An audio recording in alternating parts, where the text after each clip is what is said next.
Good morning. It's Friday morning, July 17th, 2026, and it's time for your morning walk with me, Sophronia.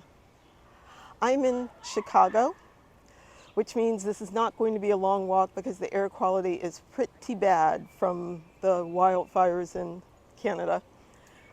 But I wanted to talk to you because something interesting, yes, happened yesterday. My family and I are here because we visited the Obama Presidential Center, which was absolutely amazing. But before we left, we found out that our car had been stolen. It was parked on the street, and I just happened to notice when I went for coffee in the morning, I told my husband, I think our car is not on the street anymore. And at first I thought it had gotten towed, but then we figured out it had been stolen. Now, we took care of things and, met my friend at the Obama Center as planned, got there by 11 o'clock. And I was telling another friend about this in the evening, and she said, "You're so matter of fact about it. You didn't let it ruin your day."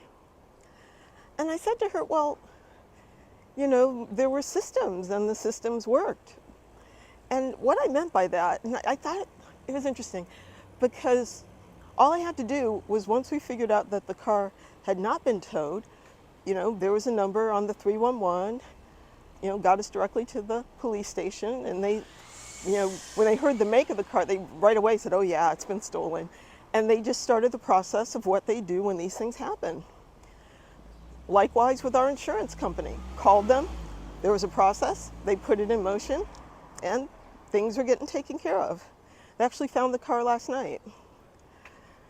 Now, a similar thing happened just last month.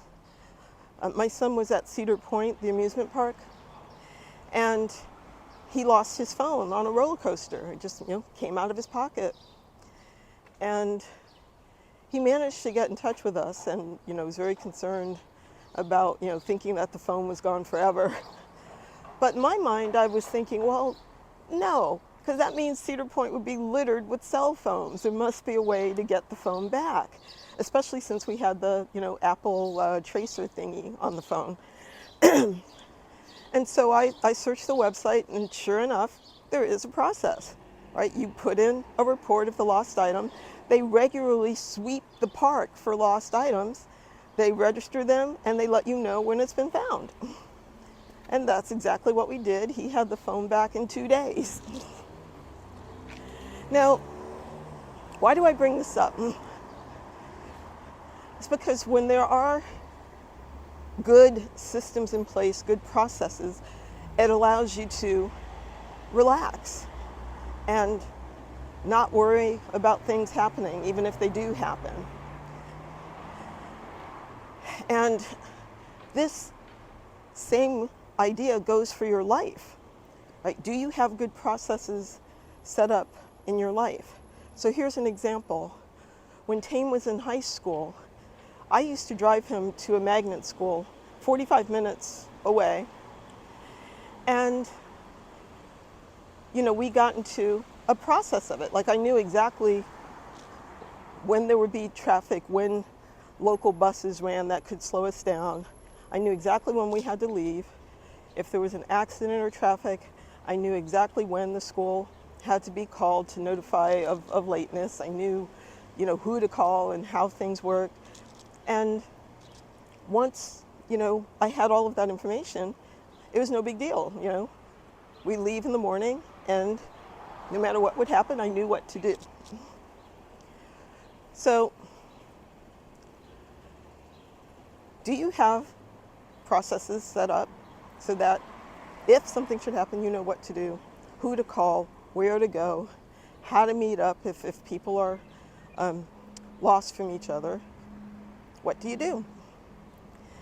And the cool thing about it is, 9 times out of 10, you probably will never need the process. But there's peace of mind of having it there just in case. So I'm going to keep walking. Think about your processes. We're going to get our rental car that the insurance is paying for because I got to be on a flight to Virginia tomorrow. I will talk to you again next week. Take care. Bye-bye.